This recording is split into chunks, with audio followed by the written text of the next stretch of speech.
please welcome Mr. Barry Pascal. Barry.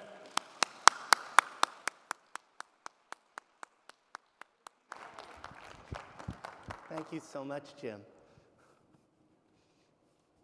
Wow. What a privilege it is for me to be here this morning with all of you. Let's just take a moment and congratulate Jim, Lawrence, and Serge for bringing us all together in this most special way and selling the room out. Congratulations.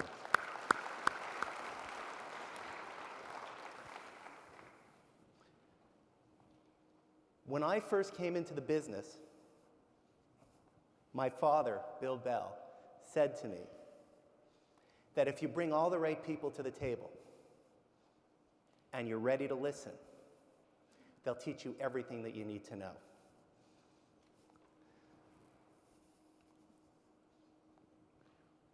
When I first got involved in a complex case, and we got it all done, one of the people at the insurance company said, Barry, how do you do that? How do you get a business leader to sit down and focus on your priority, on your needs, and do what you want them to do? And I told him what Dan Schindel of PPI taught me all those years ago. And that is that how is not really the important question. The important question is why? Why does that business leader want to act? Why does that individual want to take care of his family? What are the issues in his mind that are important? And if I'm listening, he'll lead me to where we want to go. So I always focus on the motivation and the priorities of the individual that I'm talking to. And as my dad taught me, they'll take us where we have to go. So when they booked us and they started promoting this, they referred to us as sales champions. But one of the lessons that I learned early on from Jim Burton was that we're really not sales champions, we're relationship champions. And everything begins with the relationship. One of the lessons that I learned when I was traveling was that in Italy, if you order a cappuccino and you're standing and taking it to go, it costs about 1/3 of if you get to sit down and spend some time with someone. And I can't think of a better way to highlight the value of the relationship, of the exchange, of the experience. So the most important question we ask ourselves is, who? Who are we giving our time to? When we build the team, it's important that we associate with people that we're proud to work with. When we were hiring, we got our second best recruit available to take on an important job in our office. And our office manager said, you know, she's really almost as good as the one that we wanted. And I said, it's the most important thing we can do to surround ourselves with people that we're proud to work with. So associate with people that you're proud to work with. When we choose our general agent, when we choose our managers, a lot of the time when we get together, we talk about overrides, we talk about conferences, we talk about commissions. That's not how we choose the people that we work with, our strategic partners. You want to not get caught up chasing overrides. You want to choose people that raise your game, that challenge you. So in my relationship at PPI, I have Andre Couture, I have Claude Menard. They challenge me. They work through files with me. They help me figure out exactly where we need to go in order to meet the client's needs. The numbers are an important part of it, but that's not the whole story. Mentors. I can't think of one thing in my life that's made a more important difference in the value we're able to create than the mentors that are around me. And I'm going to talk to you about two. Choose a mentor that you admire. Later today, we're honoring Joe Dickstein. I love this picture of Joe because Joe is always the most dignified person in the room, the most wise, the most kind, and always filled with humor. But once you choose that mentor, it's important that you make that mentor proud. And the other mentor that I want to share with you is my own father, Bill Bell. Bill introduced me to the insurance business in 1983. But actually, he introduced me all those years before, talking about the people that he knew, talking about how much he cared about helping people, talking about how excited he was about their businesses. I can remember sitting in the car with him and we'd drive by a business and he'd point to it and he'd be so proud and he'd say, "Those are my friends, those are my clients." And whenever I find myself in a situation and I don't know quite which way to go, I just have to stop and think, what would Joe say in this situation? How would Bill handle this?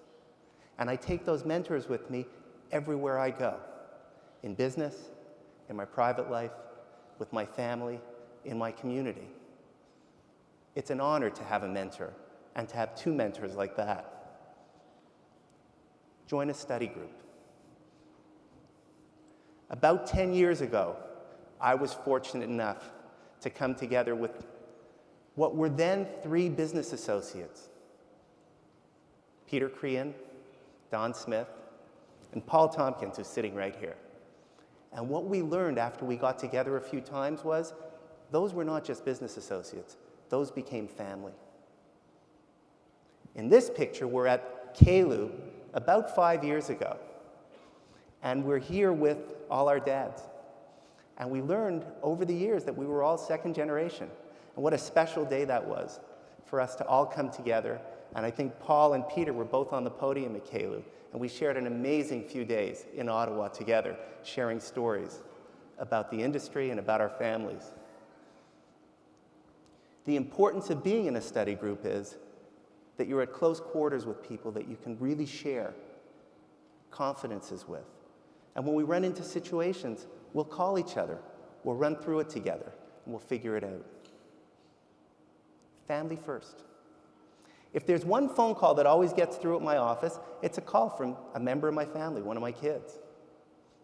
When you're in a service business, when you're as busy as we are, it's so easy to get caught up taking care of our clients, going to meetings, attending charity functions, that sometimes the people we care most about understand, but get caught waiting.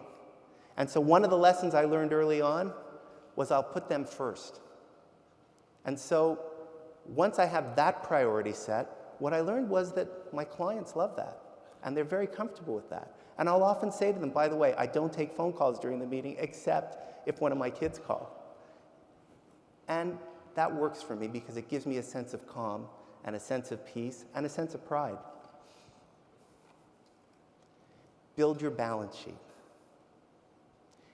In our business, we could work on cases, sometimes for a week, sometimes for a month, sometimes for a year. And in fact, in the last 2 years, I've closed a number of cases that had notes in the file from 10 years prior. In order to be able to be calm, in order to be present when you're talking to a client, it's very important that you can focus on their priorities, not your needs. And so it's important, in our business, to build the balance sheet, to put some funds aside, to have a fund so you have the confidence that you can take the time that the client needs. You never want to be in a position where the client feels pressure because of your deadline, not theirs. Dan Sullivan, a strategic coach, taught me to always make your contribution greater than your reward. So when I'm sitting with a business person or when I'm working in my community, I'm not focused on what I can get out of it. I try and focus on what I can bring to the table. I try and create value. And in doing that, we create opportunities because people appreciate the special things that we can do. People can appreciate when we make a difference in our community.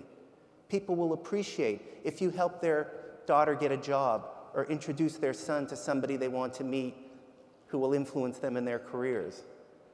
Or you can give back. And in doing those things, not as a quid pro quo, but just coming in a genuine way. I mean, I think of Jim and the work that he did to help create Kalu. It's in giving back that we learn to admire these people, and we want to align ourselves with them. Waste your time. Joe Dickstein taught me this so many years ago. Waste your time. Don't call, go. If they're having a medical, waste your time. Go to the medical with the client, be there with them. Have the same excitement for service as you did when you made the original sale. And that's like a mantra in our office. One of the biggest files I ever worked on was because the CFO of a company called me with one of those annual reports. You know, that fantasy report that an actuary thinks will clarify everything to the client?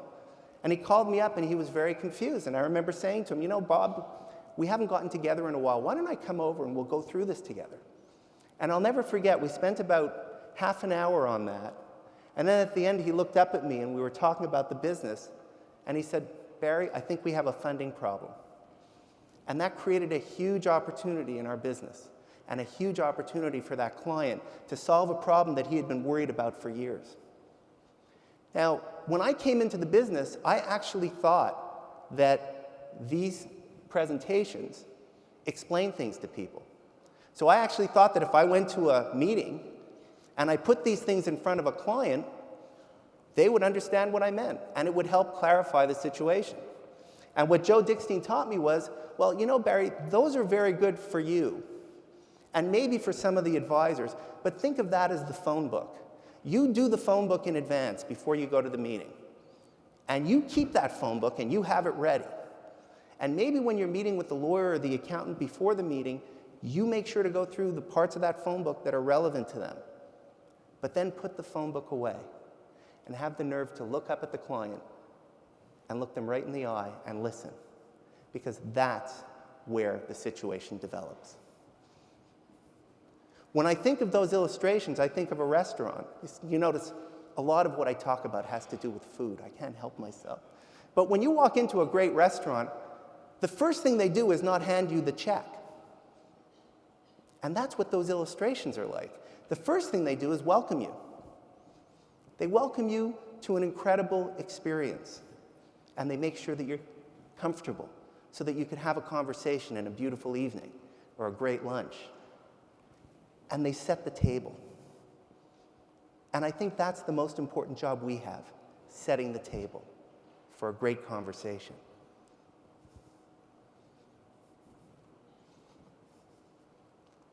Clients look to you for your values, not the cash values in the policy. They're counting on who you are as an individual. As one of my clients said to me, he said, Barry, I chose you not because of the numbers you put in front of me, but because I have an image of somebody dealing with my family down the road in a very difficult situation. And I trust that person to be you. And I realized what an honor that was, what a privilege it is to do what we do. And as Andre Couture always says to me when I'm preparing a file, she says, Barry, don't convince, be convinced. Spend the extra time before you go to the meeting to make sure you're satisfied with your recommendation. And she pointed out to me, if you're satisfied with the recommendation, then everything's possible. Settling a claim. A lot of the time when we're working in our business, we think that the business is about transactions. It's about sales. It's about closing ratios. Till I had to settle a claim. And I remember I lost a friend of mine. He was a few years older than me.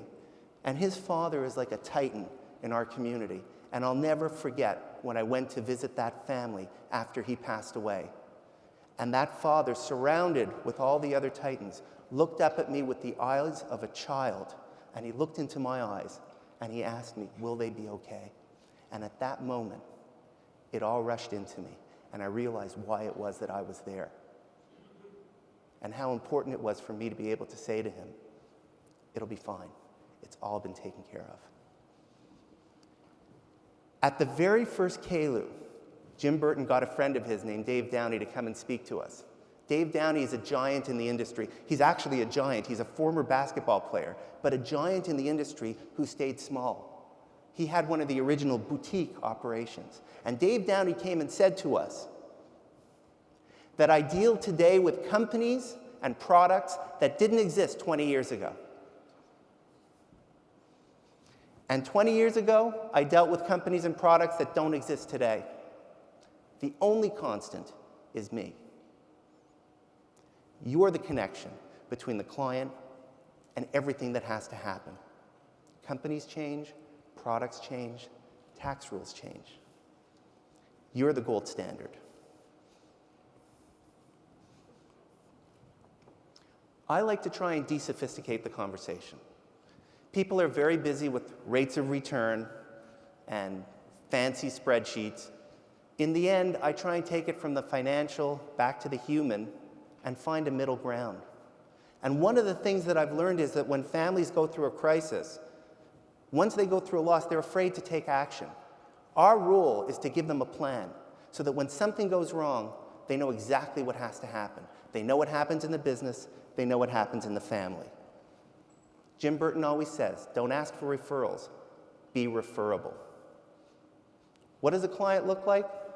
Traditionally, we thought they looked like a checkbook. But really, clients look just like you and me. They're regular people, and they want to have a conversation. They want to be heard. The traditional sales process was like a pyramid, but there was something wrong with that pyramid. You didn't spend much time learning the facts. You'd phone up, you'd make a recommendation, and you'd try and close. Closing was a big deal in our industry. And if you couldn't close, you tried a bigger close. Now, you don't have to be an architect to know that there's something wrong with this pyramid, and this was a shaky relationship and very hard to keep going.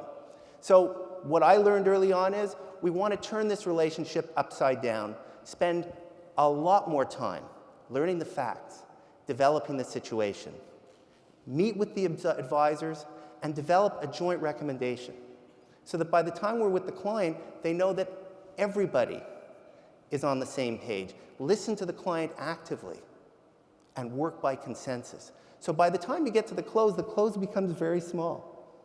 And people who know me know I don't have a lot of closing skills.